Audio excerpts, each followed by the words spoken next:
pasado 8 años desde que me quedé viuda, y aunque la soledad aprendí a llenarla con rutinas sencillas, el huerto, los paseos al mercado, las misas de domingo, siempre sentí que la vida se me había quedado demasiado silenciosa cuando Julián, mi único hijo, volvió a casa tras perder su empleo en Valladolid.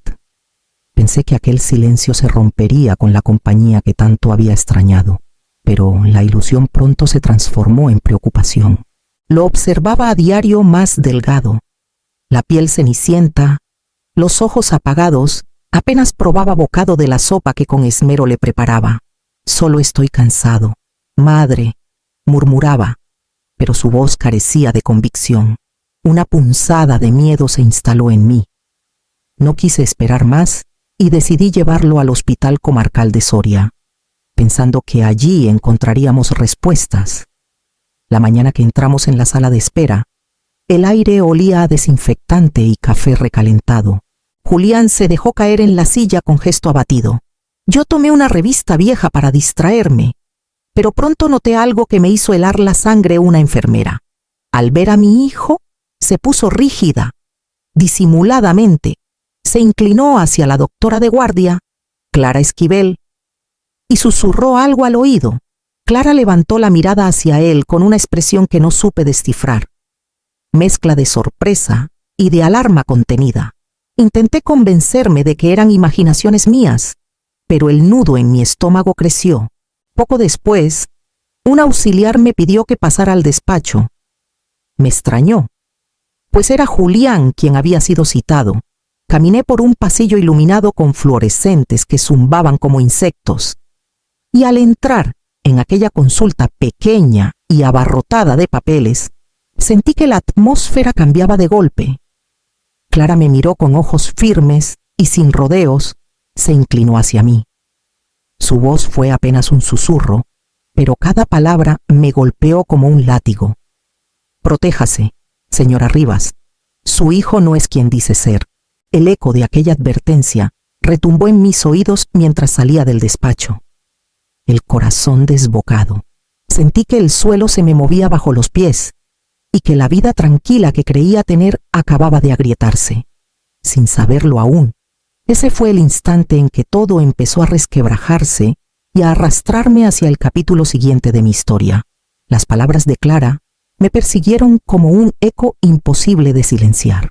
Ella, con la serenidad de quien ha visto demasiado en su vida profesional, me explicó que no era la primera vez que veía a Julián. Lo había atendido en urgencias 3 años atrás, en Valladolid, con una profunda herida de cuchillo en la pierna. Recuerdo cómo apretó los labios antes de añadir que, en ese entonces, Julián estaba bajo investigación policial por estafa y maltrato. No sé qué versión le habrá dado, insistió, pero cuídese, no bajé la guardia. Me quedé inmóvil, sin saber qué responder. Yo conocía a mi hijo como al niño que un día llevé de la mano a la escuela, como al joven que me ayudaba en el huerto. ¿Cómo encajar esa imagen con la de un hombre perseguido por la justicia al regresar a casa en mi memoria? Los detalles se agolparon. El anillo de boda de mi madre, guardado con celo en una cajita, había desaparecido sin que pudiera explicármelo. También recordé los billetes que faltaban de mi pensión, pequeños montos que Julián justificaba con frases vagas. Se me olvidó decirte que pagué unas facturas. Lo necesito para un medicamento.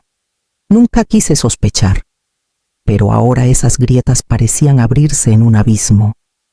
Aún así, dentro de mí luchaba una voz más fuerte que la razón. Mi hijo está enfermo, no es un criminal. Lo repetía como un mantra, temiendo que si dejaba de decirlo, acabaría creyendo lo contrario. Cuando por fin salimos del hospital, Julián se inclinó sobre mí con un gesto de agotamiento. Su cuerpo pesaba, y yo lo sostuve como cuando era pequeño y fingía fiebre para no ir a la escuela. Estoy cansado, madre, murmuró. Lo miré, sus ojos parecían vacíos, pero algo en la manera en que se recostaba contra mi hombro me resultó exagerado, teatral. Conduje de regreso a casa con el corazón dividido. No sabía si llevaba a mi lado a un hombre enfermo o a alguien capaz de engañarme sin temblar. Y esa duda me acompañó cuando crucé el umbral de mi casa, donde la rutina cotidiana empezaba a volverse sospechosa. Al volver a mi casa de piedra, todo me pareció distinto. Cada rincón que antes me transmitía calma, ahora me devolvía desconfianza. Abrí la despensa y noté que los tarros de legumbres, que acostumbraban durarme semanas, estaban medio vacíos. Revisé el arcón donde guardaba algunas joyas antiguas heredadas de mi madre y descubrí que la cajita de plata, donde reposaban, ya no estaba en su lugar habitual. Intenté convencerme de que quizás yo misma la había movido, pero la certeza de su ausencia me golpeó con fuerza. Al día siguiente, doña Maribí, mi vecina de toda la vida, me detuvo en la plaza. Con su tono chismoso pero siempre directo, me dijo que había visto a Julián entrar en un local de apuestas de la calle Mayor. Su comentario me atravesó como un dardo. ¿Qué hacía mi hijo en un sitio así? Si apenas decía tener fuerzas para caminar, regresé a casa con el alma apretada. El aire en mi propio hogar me resultaba pesado, como si las paredes guardaran secretos. A veces, mientras recogía la ropa o fregaba la loza, me venían recuerdos de Julián niño frágil, con sus rodillas raspadas después de jugar al fútbol y su mirada triste cuando los demás chicos lo dejaban de lado. Esa imagen tierna luchaba dentro de mí contra la sombra de sospecha que crecía. Una noche, incapaz de dormir, pasé por el salón. La luz tenue del teléfono iluminaba el rostro de Julián. Me escondí tras la puerta entreabierta y lo escuché hablar en voz baja. Sí, te pagaré pronto. Mi madre no sospecha nada. Sentí un frío recorrerme de pies a cabeza. En cuanto me vio, cortó la llamada de inmediato y me dedicó una sonrisa forzada, como si nada hubiera ocurrido. Me quedé inmóvil, con la certeza de que aquel hijo que decía estar enfermo escondía un mundo de mentiras que apenas empezaba a entreverse, y que pronto me arrastrarían hacia un peligro aún mayor. Esa mañana decidí ir al mercado, pensando que distraerme con el bullicio de los puestos y el aroma a pan recién horneado me haría bien. Sin embargo, las conversaciones que escuché no hicieron más que hincar más hondo la espina de la sospecha. Dos mujeres comentaban en voz baja que en Segovia un hombre de mediana edad había estafado a varios ancianos, convenciéndolos de firmar papeles a cambio de falsas ayudas. Una de ellas juraba que se parecía mucho a alguien que había visto en el pueblo, y su descripción coincidía dolorosamente con la de Julián. Regresé con el corazón encogido. Esa tarde, en cuanto lo vi entrar por la cocina, lo enfrenté sin rodeos. ¿Qué hacías en Segovia? Julián, pregunté, sosteniéndole la mirada. Él bajó los ojos, luego rompió a llorar, balbuceando que estaba enfermo, que no sabía ni lo que hacía y que todo eran habladurías. Sus lágrimas removieron en mí una ternura vieja, pero al mismo tiempo sentí que eran demasiado rápidas, demasiado oportunas. Mi fe de madre volvió a rasgarse como un paño gastado. Al anochecer, un golpe seco en la puerta me sobresaltó. Al abrir, un hombre desconocido me miró fijamente y exigió el dinero de la deuda. Y que sea pronto. Apenas pude articular palabra. Julián apareció detrás de mí y, con brusquedad, lo echó a voces, cerrando de golpe. Intentó tranquilizarme diciendo que era un loco, alguien que se había equivocado de casa. Pero en la breve chispa de reconocimiento que vi en sus ojos, entendí que se conocían. Desde ese instante, el miedo se instaló en mi rutina como un huésped permanente. Cada ruido en la noche me hacía estremecer. Encendí velas frente a la imagen de la Virgen y recé con fervor, recordando las palabras de Clara Esquivel, protéjase. Me descubrí repitiéndolas una y otra vez, como si fueran un salmo, mientras en mi interior empezaba a crecer la dolorosa sospecha de que Julián podía estar arrastrándome a un abismo del que no habría retorno.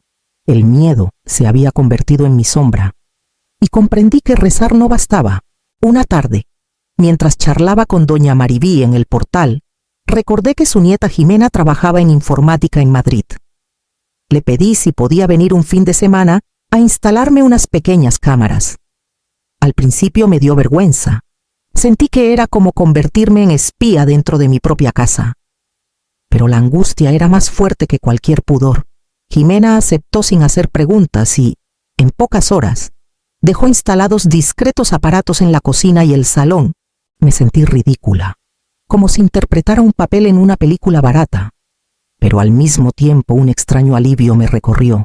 Por fin tendría ojos en cada rincón. Ojos que podrían confirmar o desmentir mis sospechas. Los días siguientes traté de mantener la calma y la rutina. Preparaba mis caldos de pollo, freía tortillas de patata y ponía la mesa con la normalidad de siempre. Julián, envuelto en su aire de enfermo abatido, pasaba las horas entre el sofá y su habitación. Yo fingía serenidad, pero cada noche, cuando él dormía, me encerraba en mi cuarto a revisar las grabaciones con el corazón encogido. Al principio, no encontré nada inquietante, solo a Julián, merodeando con su vaso de agua, encendiendo la televisión, bostezando. Empecé a dudar de mí misma, pensando que quizá había exagerado, que los rumores del mercado y las palabras de la doctora me habían contaminado el juicio. Pero una noche, la pantalla me mostró algo que me heló la sangre. Julián apareció en la cocina, abrió el cajón donde yo guardaba mis pequeños ahorros y con absoluta calma sacó un sobre. Miró hacia los lados, lo escondió en su chaqueta y se marchó. Minutos más tarde, lo vi en el salón, frente al espejo, contando los billetes con una sonrisa apenas contenida. La evidencia me golpeó como un mazazo. Ya no podía seguir justificándolo como descuido o confusión. Y sin embargo, sentí que esa era apenas la primera capa de una verdad mucho más oscura que las cámaras aún tenían que desvelar. Una madrugada, al revisar de nuevo las grabaciones, lo vi entrar en mi habitación. Mi corazón se detuvo al contemplar cómo abría el arcón de madera donde yo guardaba las reliquias familiares. Sus manos revolvieron papeles amarillentos y cajas pequeñas hasta encontrar la pulsera de oro que había pertenecido a mi bisabuela. La sostuvo unos segundos, como admirándola, y después la metió en un bolso con la frialdad de un ladrón acostumbrado. Sentí un corte profundo en el pecho. Ya no había espacio para excusas. No era una enfermedad que le hacía olvidar. Era cálculo premeditado. La imagen de aquel niño que un día me tendía flores silvestres en el patio se derrumbaba frente al hombre que saqueaba mi memoria familiar. Al día siguiente, decidí seguirlo. Esperé a que saliera con su abrigo raído y lo vi caminar hacia el centro del pueblo. El aire frío de la mañana me cortaba la cara mientras mantenía la distancia.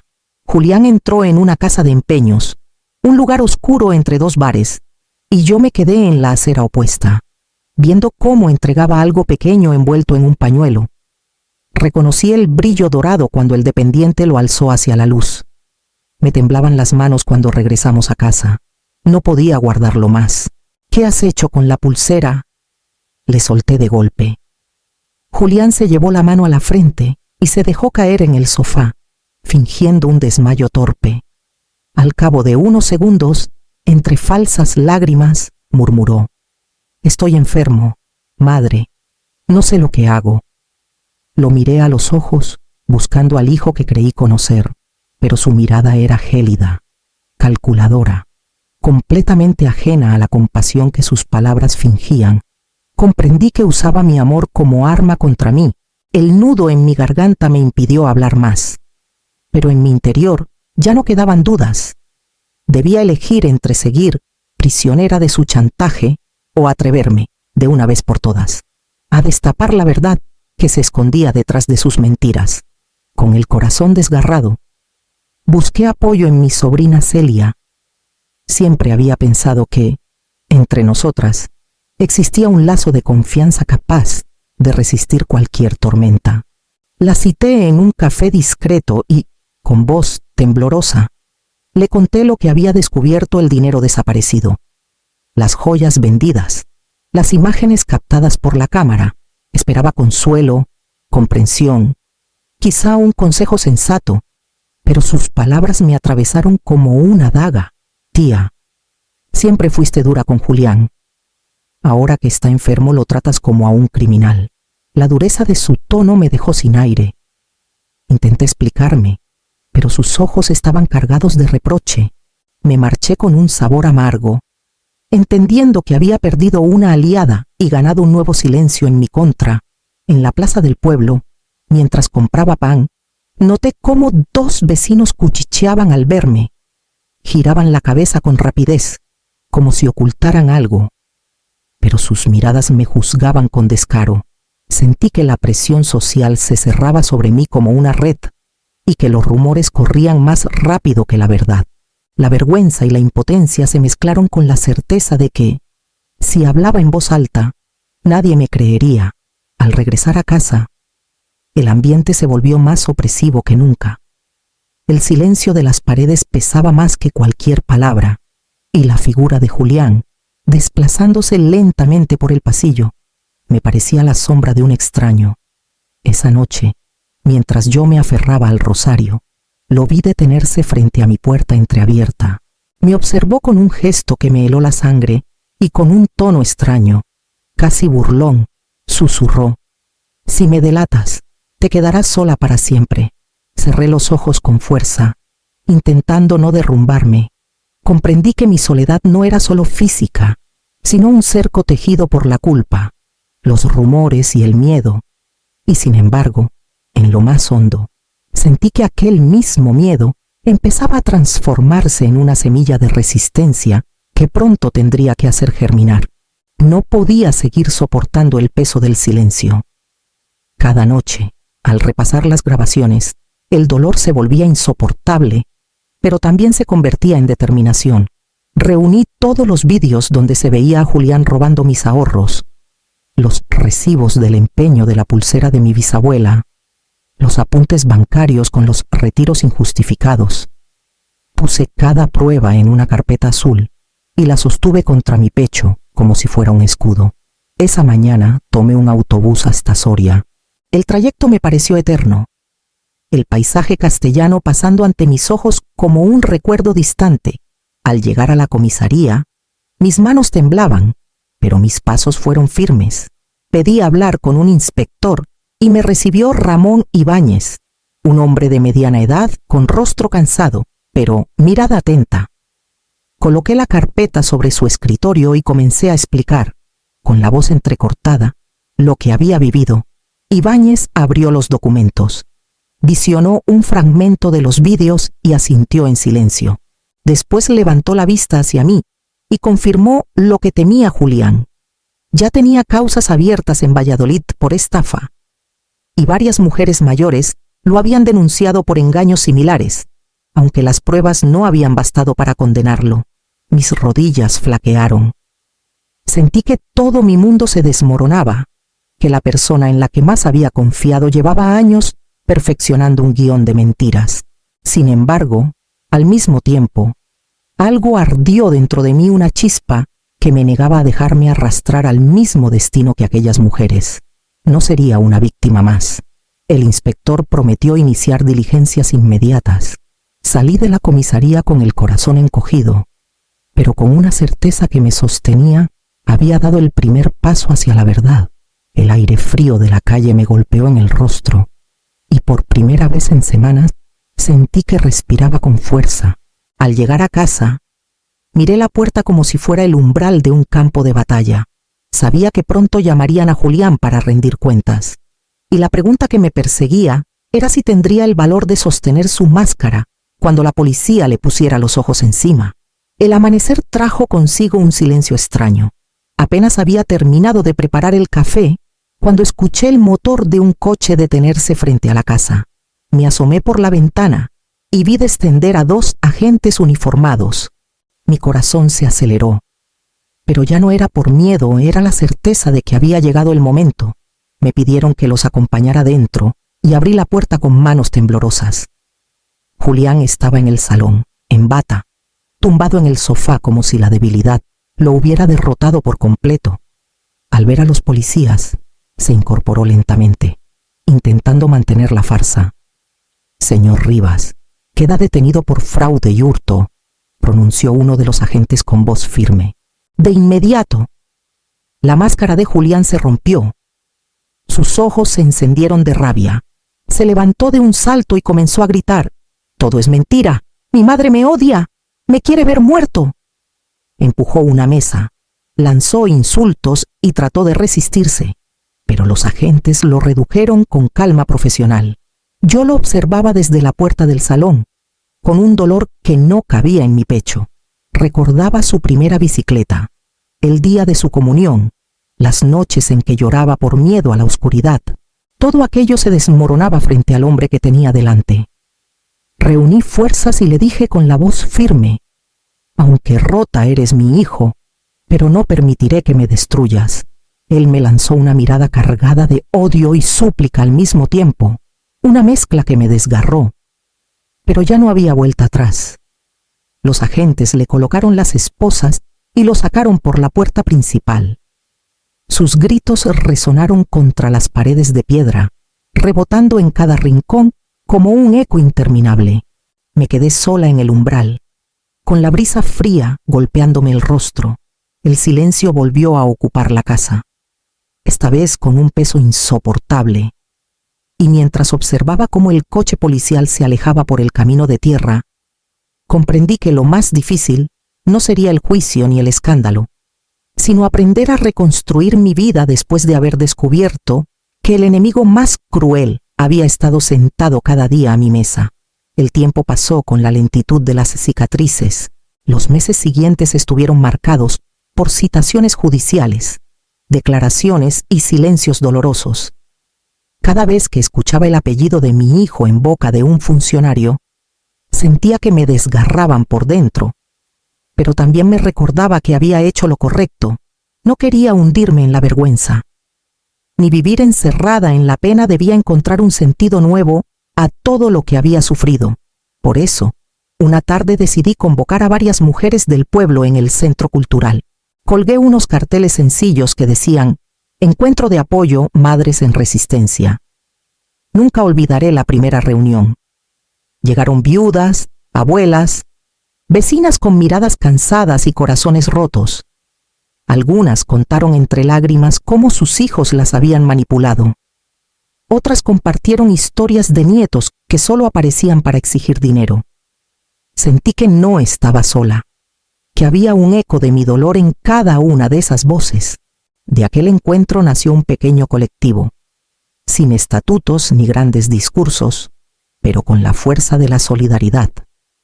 Empezamos a reunirnos cada mes para hablar, acompañarnos y, sobre todo, recordarnos que la dignidad no tiene edad ni debe depender de nadie. Ya no era la viuda solitaria, ni la madre engañada. Había dejado de vivir en el papel de víctima para convertirme en un referente, aunque humilde, de resistencia y valentía. Mis días volvieron a llenarse de sentido, no por la presencia de Julián, sino por el lazo tejido con mujeres que, como yo, habían aprendido a sobrevivir. Una tarde, en mi cocina, mientras servía café caliente y rebanadas de pan a mis amigas, miré a mi alrededor. Las risas y las conversaciones llenaban la casa que antes solo conocía silencios. Pensé entonces: he perdido a un hijo, pero he recuperado mi voz. Me apoyé en la mesa, con el rostro sereno pero firme, sintiendo que aquella nueva familia elegida era la verdadera herencia que me quedaba. Y comprendí que la mayor victoria no estaba en vengarme, sino en transformar la traición en fuerza compartida.